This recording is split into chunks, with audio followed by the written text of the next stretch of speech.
check in the meantime.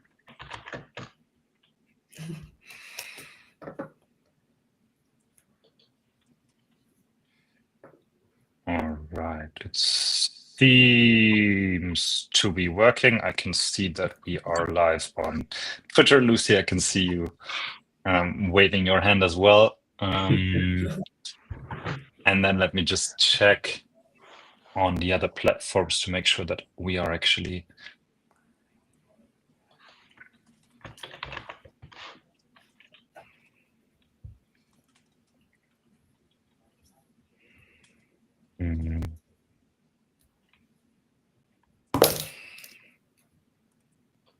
all right.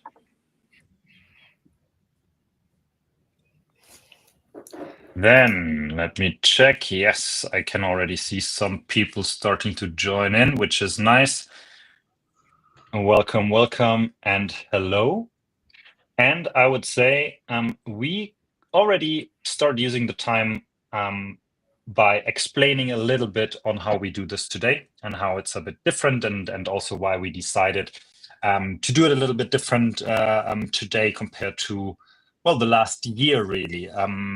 And this is maybe something that we can already start with. This would now be, or is actually, our 12th monthly recap and AMA. So we've been doing these now for a year, that on a monthly basis, with a little, changes in when exactly we do them, depending on availability and everything.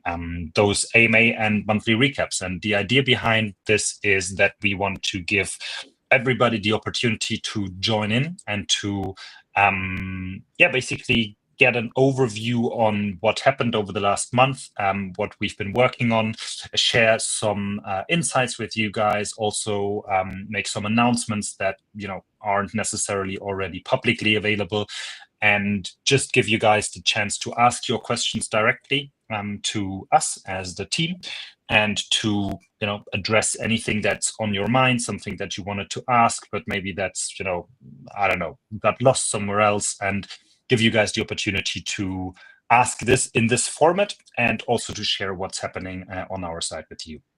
Now, this time, as said, it's the 12th one, and as you know, we're heading towards Christmas, at least in the part of the world where we are located in. Christmas is quite a big thing, and it's usually the time of the year where you kind of hold on for a second, maybe, and try to think about what happened over the last year and how you want to go into the next year, because typically it's also the season where the majority of people take some days off and spend them with their families, with their loved ones, and try to reflect a little bit and try to get some energy back to go with full force into the next year. And obviously this is something that we want to do as well. Somebody's trying to call me. Let me just push them away. I'm sorry to that. Yeah, exactly. And use that time in a reflective way. And this is why we thought as well, we could do another monthly recap in AMA, but why not recap on the full year? Because this is what we do in private. So this is also something that we might want to do with you guys joining us here. So we have a little bit of a different format today. We will be not sharing any specific developments from the last month, but we will rather be diving into the whole year. It will be more of a kind of open conversation where we touch onto some different topics. We try to prepare a little bit, each on our own, on what we feel about certain topics, where we feel there were highlights, maybe also lowlights, things that we want to carry into the next year, things that are on our list, things that we had on our list but maybe weren't able to implement, and basically have a full year recap. And as you might know from the other sessions that we had in the past, obviously this is not just a session where we guys are talking to you, but you're asked to also share your questions with us. So do the same thing here. If you have something where you feel this is important for you, or this is where you would want our opinion on, or maybe also what you think about what we could do next year, where we could improve or where we could share more or something like that, drop it in chat, drop it in the comments on YouTube, on Twitter, on LinkedIn, wherever you do so, we will see it here in the chat. And then we pull up your question and we try to answer your question to the best of our knowledge and to the extent that we can do. So yeah, this is the format for today, a yearly recap on 2025 and maybe a little bit of an outlook into 2026. And I would say we don't waste much more time. I can see that the first people have really joined in now. And I would start with one overarching topic, which we called network growth and GNSS reality. And the idea on this topic area is to touch a little bit upon how we feel about the growth that we've had in the last year with regards to the network, with regards to the miners, and how the network developed overall. So maybe it's about areas such as the station count, how many stations are online, how many stations or how many miners did actually come into the network, what the quality is, the density of the network, where we still have open areas where we would want to maybe see a little bit more, and also try to recap a little bit on what was our expectations going into 2025. Did we have a target set for the year? Where do we stand comparing to that target? And just go a little bit into that. And Danny, if it's okay, I would love to start with you here, and maybe if you could give us your kind of feeling or your recap on how you feel about the network growth, the change over the year, and what the demand really taught us as well here. You're packing many things into that one question, demand and supply and such things. But I mean, looking back, I actually should have looked this up, what we had at December a year ago, but I think we were somewhere at the 3,500 stations or something like this. Yes. And we are now close to 6,000 stations permanently online. So that's a doubling. So that's a great achievement. Our ambitions were higher, I must say. I mean, if we look at what we thought we could be reaching, we wanted to go to 10K stations in the network. This has clearly not happened.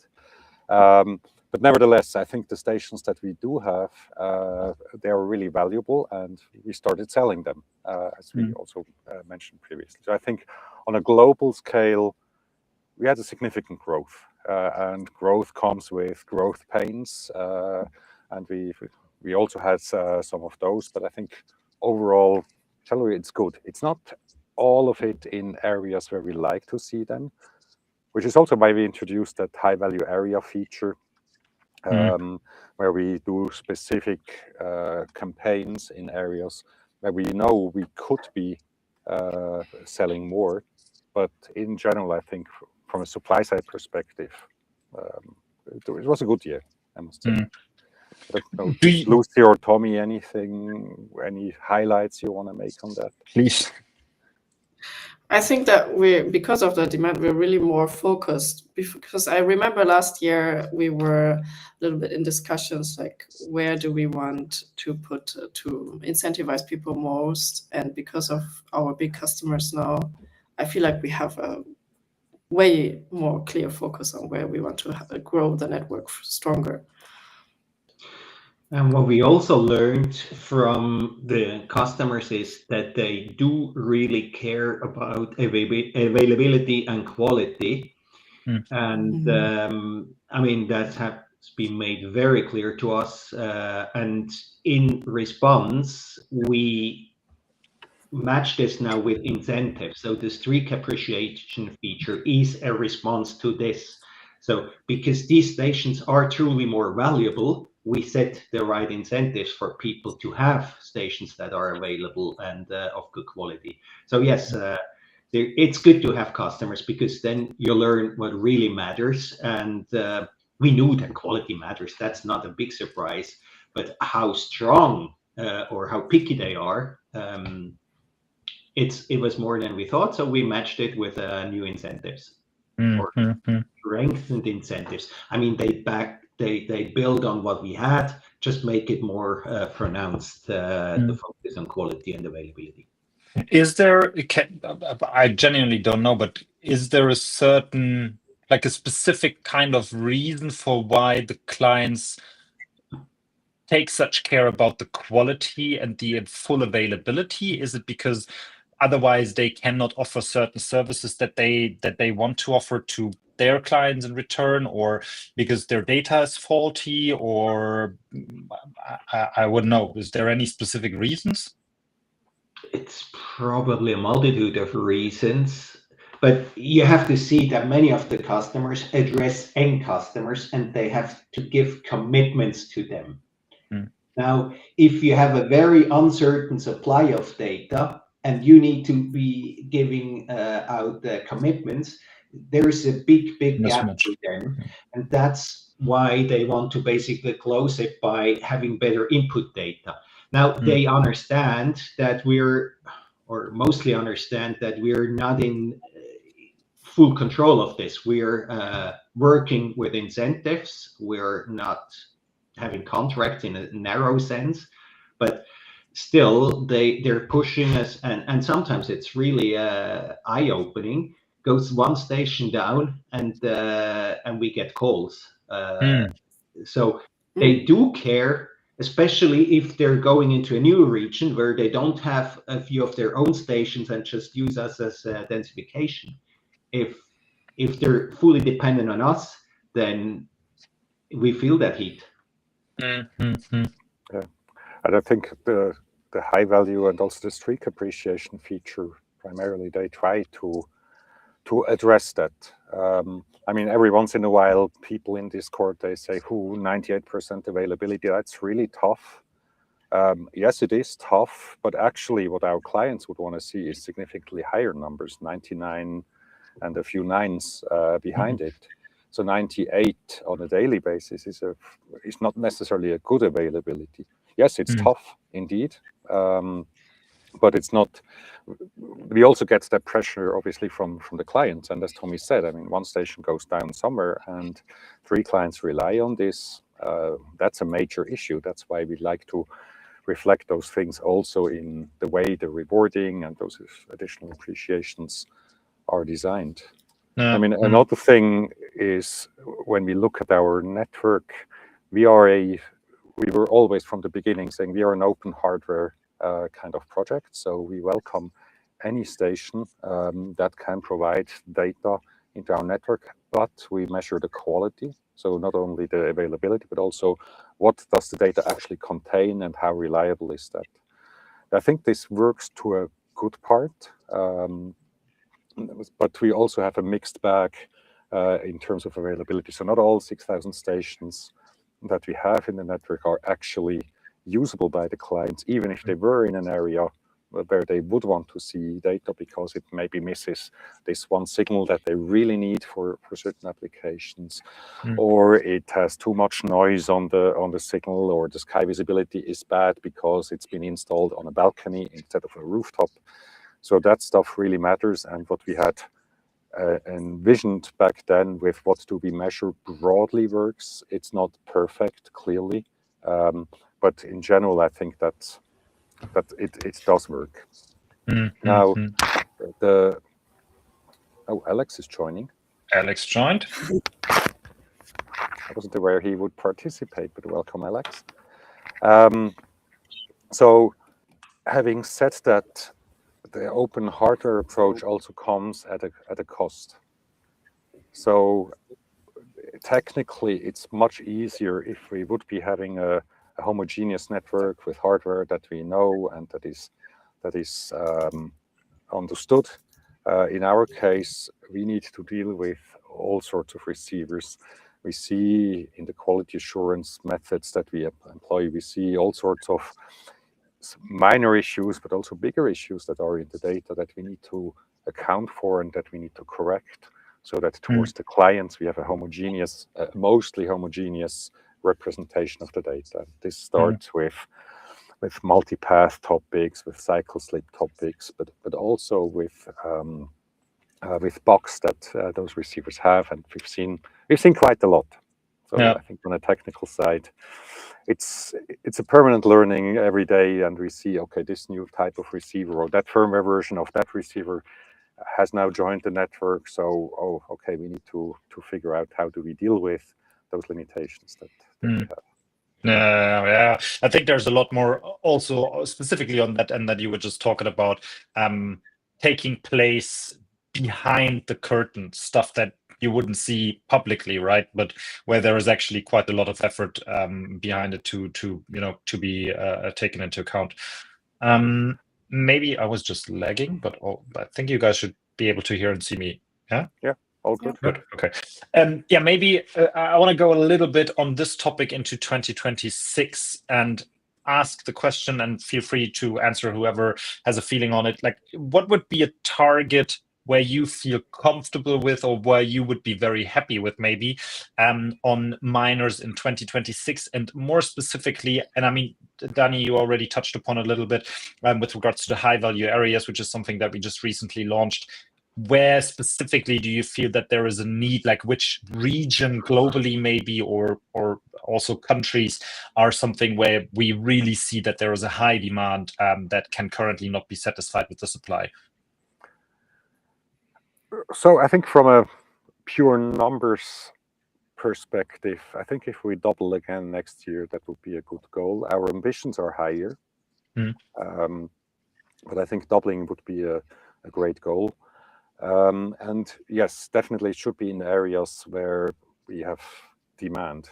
I mean, the good thing about the situation that we're currently in is we are supply side limited, meaning we could be selling more. Clients want to have more from us where we don't have the supply. That's a much better problem to have than if nobody would want to buy the data that we have. We would have the system in place, but nobody cares. I think it's in a way good. Supply and supply side, being supply side limited, I think is a much better position to be in than if you were demand side limited. Having said that, yes, it needs to be focused, and I think it's areas where we currently have small scale high value areas rolled out. So it's in Japan, in various Southeastern Asian countries, but there's also some European countries, Latin America, Northern US is topics that we will be rolling out step by step.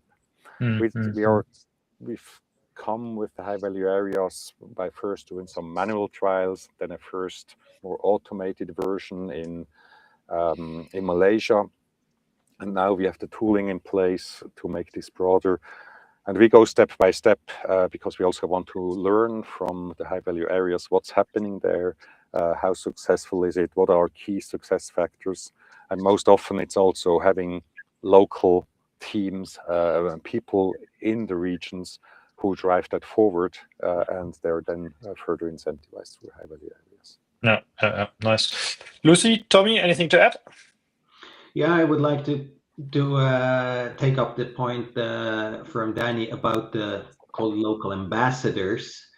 A campaign or say growing a network means we have to create awareness, then interest, and then convert them into miners. And this is particularly successful if we have local people spreading the word. Now, say Western Europe or Europe in general, make it North America, there we have an audience, we have awareness.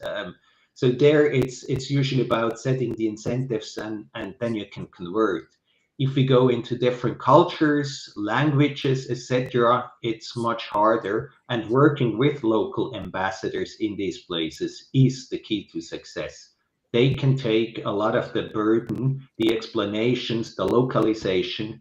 I would say that didn't come as a major surprise to us, but we clearly see that it's even more important than we thought, and that will be one of the focuses going forward, that we truly work with people, recruit and work people in such ambassador roles. Whether they spread the word, whether they really drive adoption, help people, there's different roles, but localization is the key in all of these aspects. Yeah, nice. Lucy? I just want to say what I also learned in this year is that Web3 miners are really important to us. I mean, these are the most dynamic ones, and like build also good stations, but we can also work with existing networks, and that is a good advantage that we have. Yeah. Okay. Well, sticking kind of to that topic, I want to switch over to the next area, which would be mining incentives and also miner behavior. And I thought that maybe Tommy, you might be, quite suitable. All of you are, but Tommy, I know that you have some specific area expertise in there with regards to the rewards, the streaks, the high value areas, and the different campaigns, and also the expected behavior that why certain incentives were launched or certain reward mechanisms were launched, and how the actual behavior was from our miners, and where we could actually see either acceptance or a pushback. Do you have any thoughts on that area? Broad question, but if I start with, I mean, we created a system of base rewards, sort of as a base level of income to the miners. That has two elements. It is obviously meant to cover their running costs, the operating costs, and to some extent help them to pay for the investment. This is a rather volatile element because it depends on the token price. And while in the long run, it's less noisy because once we're out of the, say, cold start phase, there is a steady stream of fiat that creates demand for the token, and therefore the value really appreciate. In the short run, where we first need to ramp up the supply before we can ramp up fully ramp up the demand side, this is obviously more volatile. However, the entire system is built on the idea that this is an investment into an ecosystem, which may not pay back extremely well on day one if you immediately try to cash in, because then it's not an investment, but then it's sort of money. And if you hold on and build on this value appreciation of the token feature, then you would get a relatively nice payback, assuming things work out as we anticipate. The positive side is that a lot of our existing miners do see that this way. A lot of them are not immediately cashing in, but hold on. Some of them even seem to be buying tokens on the market. So there is an understanding of this. That's on the very positive side. The difficulties we're facing right now is that if you're new to DePIN, you may not have this understanding. And that's a bit of a challenge for us in how can we go through this learning curve very quickly to bring them to the level of our existing miner base. No, I think that's also something. I mean, sorry, I didn't want to interrupt you, but that was something fine. where there are other aspects afterwards, but yeah, where I was thinking immediately also about what you said, Lucy, earlier, where you said that the Web3 miners are really a core driver, but we also have a lot of Web2 networks that are quite relevant for us. Maybe touching a little bit upon that, and I'm not sure if now we lost Lucy for a second there. Well, maybe Tommy, you can answer that as well. But maybe touching a little bit on that, because I know that we are also in touch with a lot of miners and mining networks or miner networks. What do you learn from the conversation? Or what did you learn from the conversations that we've had also with Web2 miners, maybe, or compared to Web3 miners? Because I know that you've been in touch with quite a few miners directly. Is there something where you feel that there is a drastic difference, or just more education necessary, or any other learnings that you can take from that? Well, obviously, for Web2 miners, we had to spend a bit more time on explaining the tokenomics aspect, because that's obviously outside their traditional knowledge zone. On the other hand, we don't have to teach them how to install an antenna. They know it. That's their bread and butter business. So here we don't have to do any teaching. It's really the tokenomics aspect, finding those who really respond to that. But also, I mean, in a way, we're also a utility for the industry. There are people that find this attractive. Others find it as an extra income over their primary use of their reference station attractive. But yeah, so it's more, say, the Web 2 miners, we have to teach more on the Web 3 side and vice versa. For the Web 3 miners, we clearly need to explain how to install, why it's important to install it sturdy, why the 5-meter flagpole is not the perfect installation place, even though it has perfect round view. So it's complementary in a way. Maybe talking generally about the tokens and incentives would be a good time to pick up the question that Stefan had. Yeah. Where he was doing the math. If you earn tokens today, you would only have $277 versus $1,000 that was written in the white paper. Now, I mean, there's a number of answers to this. As Tommy already said, I mean, the token that you earn, you should see this as an investment into a flywheel that comes into running. And when we talk about demand later on, you'll see that we are actually on a really good trajectory on that. Now, sure, if you look at this today, that's what the math says. However, you should consider that on the exchange, there is hardly any liquidity. So any small sale of tokens will immediately bring it down, and we've seen that. I mean, it's totally not there where we believe it could be, given the traction that we have, given the momentum that we see in the market.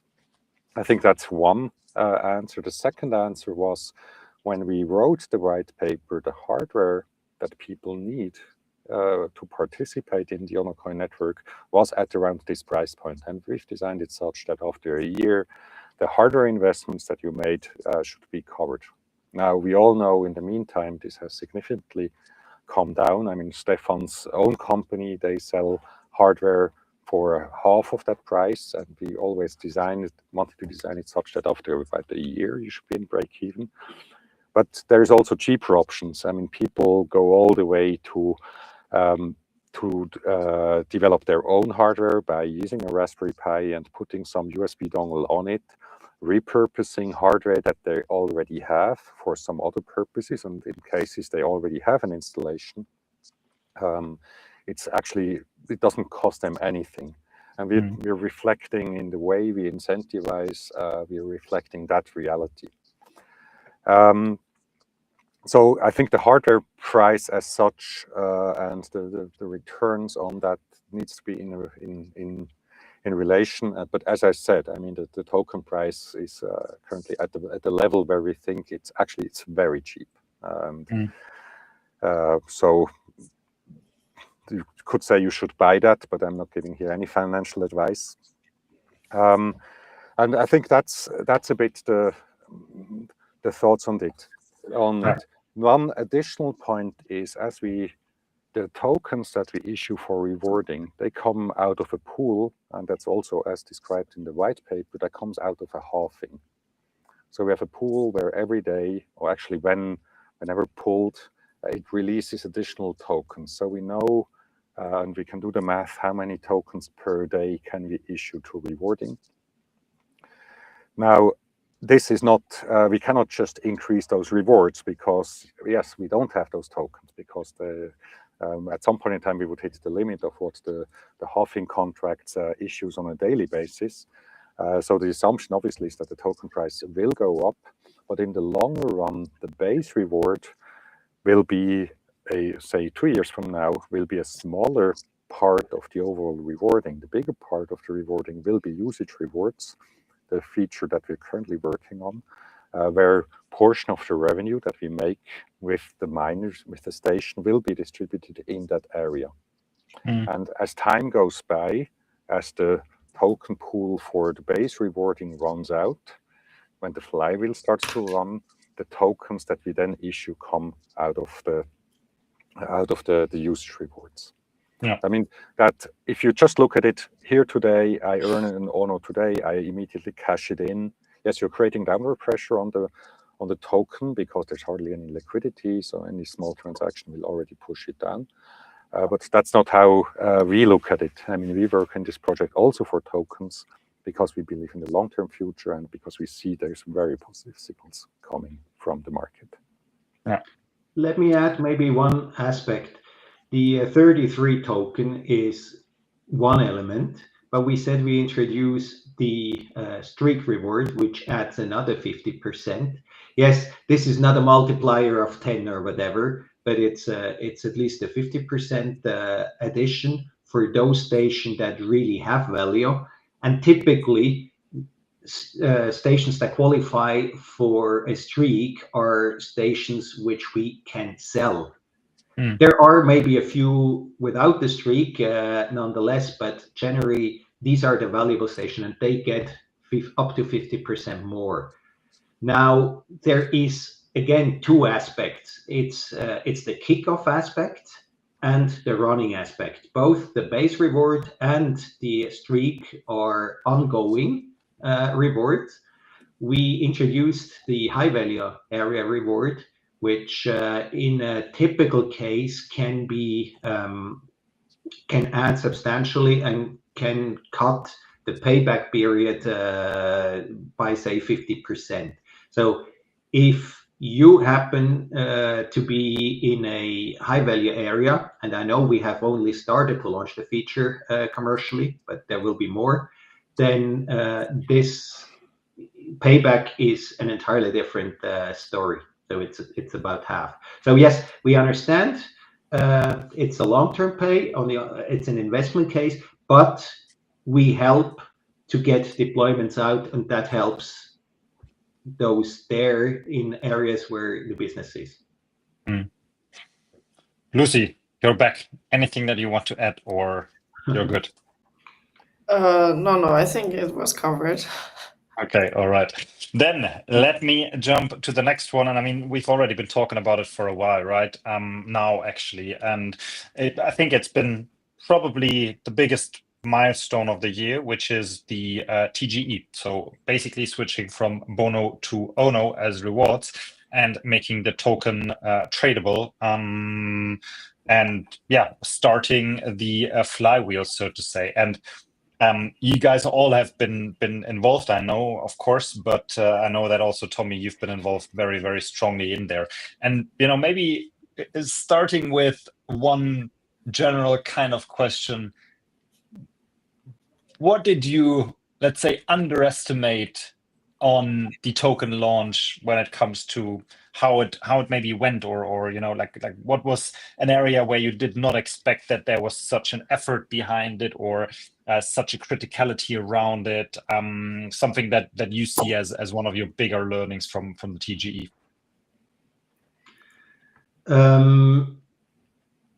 Well, I would go a good year back. It started, we underestimated the criticality of the legal assessment. And that is a reason why we did not make it last year or early this year, but it took us all the way into August. So we had to do a legal pivot to really qualify. I think we talked about it before. But yeah, it was a bit painful. In Switzerland, you have 3 different types of tokens, so to say. And we made sure we're not a security token, because that would be deadly. But we underestimated the fact that a payment token is a no-go for a project like us. It may not be a no-go for other projects in different fields, larger, but the payment token for us is a no-go, because it means KYC on every transaction, including on a DEX. And nobody has yet ever been able to explain to me how that should work. So it's a no-go. We didn't have enough focus on that. And then came the legal assessment, and we said, yeah, sorry, it doesn't work this way. So, and it took us a little while to work out a scheme that doesn't break the fundamental economic logic of what we want to do and is compliant with Swiss regulation. Now, sure, we could have taken the other approach and taken it to a different place, country, not the US back then, but somewhere else, and it would have qualified without problem. But we felt the Swissness stamp, it has a value. Generally, the regulation is good. It may not be perfect for DPIN, but it's good. So we felt we want to stay here. So it took us a while, intense discussions also with lawyers. And I mean, for those who haven't dealt with them, they probably want to, they're not pushing you to the limits normally. They're adding as much safety margin as possible. And we needed to find a solution. And I think it took us a while, but we found a solution that keeps the same logic. So the value appreciating elements or forces are identical. But, and that's the irony of it, it actually better complies with our Web 2 clients. In the old way, we indirectly forced them into crypto exchanges. And quite frankly, that would have been a hard sell to make them buy crypto. And now we can do this, but I mean, the upward pressure on the token is still the same because we're using the same funds to buy tokens instead of the customer doing it. And that was important. And so the outcome is good in that sense, in my opinion, but it was a bit painful and obviously they slowed us down. That has certainly had a negative impact on the growth of the supply side because we were later. We saw how it accelerated afterwards. So we could have had that earlier. So yeah, there was a cost to it. It's a lesson learned. But at least from a perspective of it didn't break the system, we can do what we want. And it actually better suits to the Web 2 world. And our project is bridging between two sides. You can do it on the communication front, on the customer supply side, on various fronts. And here we found a neat solution. Yeah. If I may add to the topic of the TGE, I mean, what we, unlike many other projects, the TGE was not primarily in order to provide exit liquidity to venture capitalists. Many other projects do exactly that. They hype up the token, they do a lot of marketing, they hype the token, and then the VCs, they exit. And retail or smaller scale investors then sit on the tokens. That was not our case. That's not what we planned for. We rather chose a relatively organic, low profile TGE. It didn't go perfect, I must say. I mean, for example, with the pre-sale, that was not necessarily the best tool that we used there, and it was a bit cumbersome, and many things didn't go that well as we thought. But broadly speaking, it was a low-profile TGE. It still is a low-profile token these days. I mean, the liquidity as such is not there, but it's out there. It's real, and I think that was the message we wanted to send. Hey guys, here is now a token, not just a point. Here is a token. If you really want, you could sell it. We recommend you to hold on to it because the actual value appreciation comes from us being successful in the market. And maybe that's me now trying to change the subject. But when you initially said, well, probably the biggest highlight this year was the TGE, I kindly disagree.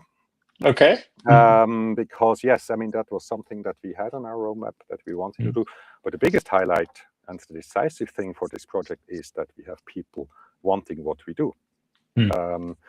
We've seen the DPIN hype that was around 2 years ago with thousands of DPIN projects. Most of them have disappeared.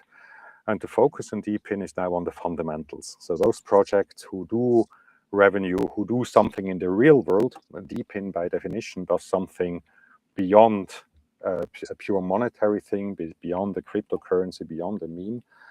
Those projects which are still around are the ones which are successful in the real world. And that, for me, is the biggest highlight of this year, that we've been able to find customers, customers that rely on it, that use our data on a 24/7 basis and are willing to pay for it. And in this, in the product market fit language, we definitely can say we have proven product market fit. We know the way we position ourselves as a horizontal player, where we are not also doing the hardware side and we're not competing with the industry. That works, and customers come to us exactly because of that, and they keep confirming that this is the reason why they want to source from us, because we're not competing with them. And so, I mean, we talked about clients without being able to name them, but we talked about that. You also see in the Tune dashboard the usage of the system. That's also an outlook into how's the future going to be, because we have lots of clients which are evaluating. We believe also as of January already, we can ramp up the actual paid for data credits, so our monthly and our annual recurring revenues. So that looks really promising. That was for me, 2025 was the switch from having a few $100s in 24 to already being in the 6-digit range in 2025. So that's a significant achievement, and for me, the highlight of the year.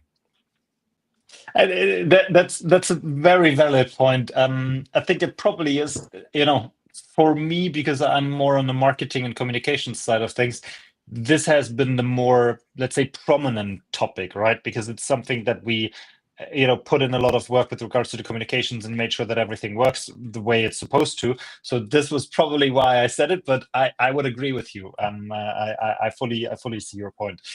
Lucy, anything to add from your side? Yeah, I was also positively surprised now talking about TGE that people hold on to their BONO, because they know how the mechanism works, that the BONO will grow in value if you change it to the ONO later than instead of now, and sell it right away. So I just checked the numbers. So 400,000 BONOs have been swapped, but there's still a circulating supply of 2.3 million. So it's still the vast majority. The vast majority is holding on to the BONOs, and yeah, that's a success, I think, about the TGE as well. And I think the method that the principles that were implemented, they were really smart. I think they were new. I think that was some innovative work that was done by the team looking into that, and it works. I think it works for everybody participating. It's a win-win for all. And I think that was surely a highlight, and that has been confirmed, that the work that has happened on paper and in Excel sheets and stuff actually also works in reality. Yeah, nice. Okay. Then let me check in the meantime on some of the questions asked, and maybe we can answer some of them already now. Yeah, why don't you pick the one with the strat? Oh, yes. Where? Oh, yeah, you can. I mean, we're a bit high level at the moment, so maybe I take up the one by DHMA. What's the strategy, organic growth or what? Yeah. So, I mean, the or would mean typically if you ask a traditional company, do you do organic growth or do you grow by acquisitions? By acquiring other companies, technology or market or something like that. So the answer is clearly, no, we are not planning to acquire anyone. First, we don't have the funds to do so. And secondly, we'd rather want to grow not just as onocoy, but with the partners on the different sides. So partners both on the supply and on the demand side. On the supply side, this is existing networks that like to join. This is deployment partners that we work with. That's also other Web3 projects that we partner with. There's a few things lined up. We announced quite a few partnerships on the supply side, but also on the demand side. To the Web3 people in this call, those names are probably not well known, but for the GNSS people in the industry, they know most of those players. And for us as a horizontal player, it's super important that we have people who then further distribute the surveys, that they do marketing, that they do specific products for certain verticals or for certain regions. And hence, for example, a partnership that we announced with RTK Fix a few weeks ago is exactly that.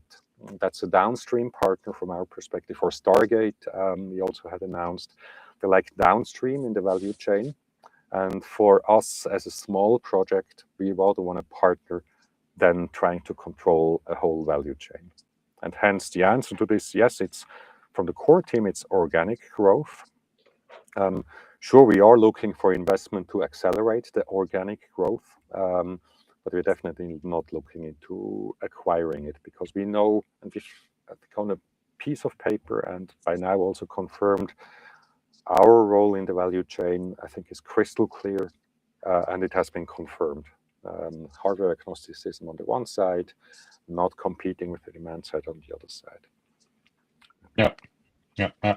Okay. Sorry for using a lot of words for a very short question, but no. I like that quite a bit. I'm thinking maybe stay a little bit on a higher level and go into this one, which is also the same user or participant, about France. I guess, Tommy, you would probably know about that. Yeah, well, high level, France is being sought by, or data from France are being sought by our customers. We did grow France quite a bit in this year, and France was always considered to be difficult because it started slower on our end, but it has caught up. And if I look at our coverage map, it's pretty dense already. So we will be looking into pockets where we need further densification, but it's not that we would make all France a high value area. It's already too well covered for that. But that doesn't mean France has no value. Actually, France is really one of the places where we have heard a lot of requests for stations. And we continue building here in France. Yeah. Nice. Then another one that we had, which is a bit more specific. I guess Daniel or Lucy, you guys can probably answer that one best. I can take it, or Lucy if you want. But let me go forward with it. Indeed, that's a common request to provide an API. We are working on this. There is a first prototype in the labs where both for the supply and the demand side, we provide a programmatic interface so that it can be integrated. On the demand side, clients ask us for statistics on stations, cycle slips, and availability and such things. And at the moment, they only through the UI could they retrieve that data. And for that, we're creating an API. The same thing also on the supply side. So if you have an active account on our platform, there will be the possibility to generate a token, an API token, and then you can request details of your station in that system. We don't have a push notification system in place, although in the backend we have something like this, and the notifications you see in the UI, we could open this up to also do push notifications. But in the pull API that we're creating, you will be able to do that. I said it requires an active credential for supplying data into onocoy, and then you get the data from that station with that credential. On the demand side, it requires an activated account for consuming data, and then you get details on the different stations and also details on your usage of data credits. So timeline, just to finish this off, timeline it's probably not that far out. Now with Christmas in between, it's not going to happen this year, but I would assume that in January we'll have an API, at least in the first version. We will be expanding this, obviously keeping backward compatibility, But it's a pretty neat API. I think that's going to be something great. Nice. Then we have one more open question right now, and I guess also probably Daniel, you might be best to answer this one, right? Maybe more like Tommy. Yeah. I have noted the point. The question is more on how to do that. Generally, I like the idea. The true question is, how can we implement such a thing in a legally or regulatory compliant way? Because Switzerland is maybe different than other countries here. Staking,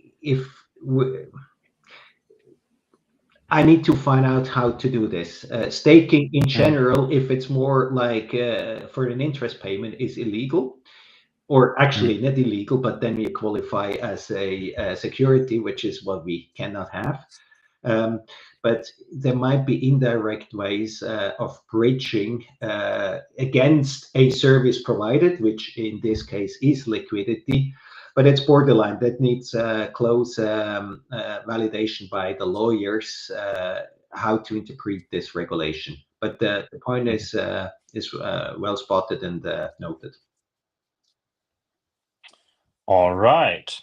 Then I think so far we answered all the questions, at least if I didn't miss something. And I would kind of like to move towards an end. And my idea on this would be that each of you guys would make a statement or give your thoughts on something that you feel that worked really well last year, something that you were maybe most proud of or where you feel very, very positive about, and also something where you feel that maybe didn't work in the way that you wanted it to work or that you expected it to work, something that you actually had planned for the last year that maybe didn't happen, that you want to carry into next year, something around that. And feel free to start, whoever wants to, otherwise I will just call you out. Where to start? Partially I already mentioned things that didn't work out and where we had to change, be it the token launch where we had to do this pivot. The good thing is we were able to pivot in say reasonably short, not super short time. But this was certainly one thing that was a bit frustrating and also to some extent a disappointment. But we draw lessons learned from it and moved forward. What was on the positive side was also mentioned. We have real customers, and not one, several, and they have recurring revenues. And we have now people that tell us what they exactly need.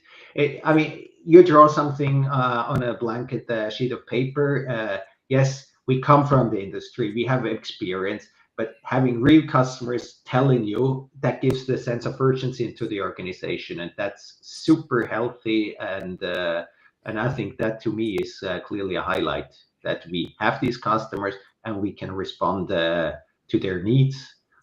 Always slower than we all like it, but actually reasonably fast normally. Yeah. Adding to that, I think also working with the customers was very good. So it worked very well, like exchanging with them what do they need. They challenge us about the quality, we adjusted to their needs. So this circle of getting the feedback and implementing it, that went very well, in my opinion. And what I noted, what didn't work so greatly is always finding like the Web3 miners in every country. So like getting the same strategy of finding the people to build up a station might not work in every place the same way. So we learned that we might need adjustments on how to find supply depending on the location. That's what I learned. I true, and that this is still a very, let's say, fresh topic, so to say, because it's something that we've been learning over the last, I'd say, couple of months. And what I had to immediately think of is also when you and Lucy, I know that you've been at a lot of conferences this year, obviously with many people from the team, but you've been there also prominently. And I remember that you guys were saying how positive it is to see that the acceptance from the traditional GNSS industry is so high, and there is a lot of support and interest coming from the industry, right? Which wasn't necessarily a given at the beginning. I think, right? Like it wasn't. It could have been the other way around, where they said, no, that's something, I don't know, we don't want to have something to do with, or the interest in the innovative approach would have been lower, but that's actually not the case, right? And that's something that probably was or got very clear at the conferences as well. Yeah. Also, so talking to all the other people from the industry was also a highlight to me during the conferences to get an exchange with them. Like they saying, "Oh, it's a great idea. We want to test it." Those kinds of things. That was also great. Yeah. I mean, there is still the odd guy who doesn't like it because it's crypto and this is not money and such things. That's there. But I think we've seen much more love this year than like a year ago. Generally, people understand what we're doing. They embrace the approach that we chose, and there's a lot of good confirmation that this makes a lot of sense. Trying to answer your questions also from my perspective, I mean, where I'm not so happy with is, I think in general, the situation is not easy in Web3 land. I mean, we've switched from a bear market into something where nobody really knows where are we actually. So it's become more volatile, if you want, and so there's not so much enthusiasm in the Web3 industry as a whole, and we also noticed that, for example, in fundraising. So I think there we've clearly not been very successful so far, and I think the proof comes in eating the pudding, meaning we will once our revenues go up. This is where the Spreu sich vom Weizen trennt. I don't know what's the English translation is, where the litmus test sort of, and I think we're here on a good path. But that's definitely the low light for me, that the environment has changed. Crypto is a bit in shambles to some extent, and we've not been able to raise to do fundraising to the extent that we thought we could. Now, on the other hand, on the positive side, on the highlight side, I mean, things we already talked about, obviously, product market fit confirmed, paying customers, TG, all those things. I think what also was for me the highlight was the team, our team, the core team at onocoy, how we've been able to accelerate the pace of the project. If you look at it from the outside, the pace at which we can bring out new features, the pace at which we can respond to customer requests has really accelerated. That's not only because we use AI to code parts of the system, but also because of that. Also on the business development side, we've been very successful. So I think that the team has come together and is now closer in a still very agile way. Obviously, it could always be faster and more efficient and more effective, and we're working on that. But I think this year has accelerated compared to previous years. And I mean, not only the core team, I also mean beyond those 15 people who work on it on a daily basis, also the ambassadors around it, the people out in the field, the people telling the story, the people going into regions, and then the whole community talking about it, making us known, trying to find pockets where we could either on the supply side grow or also on the demand side. I think that the whole ecosystem, it starts to move. And so the overall team, there's hundreds of people who frequently have touch points with onocoy and promote it and work for it and support it. I think that that's been the highlight. Beyond the other highlights that we already covered.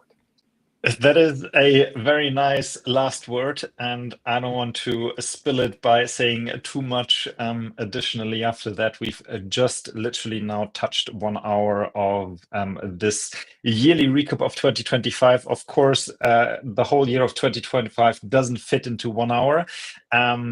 So yeah, if you want to dive deeper, feel free to rewatch the other episodes. We have several more on our YouTube account. We will be very, very happy to see you guys continue with us in 2026 and push what is possible and push what is on the roadmap for onocoy. Until then, if you celebrate Christmas, enjoy it. Merry Christmas. If you don't celebrate Christmas, have a great start into 2026. And we will be back next year. See you healthy, happily, and pushing towards a great 2026 with onocoy. Thanks a lot, guys. Thank you.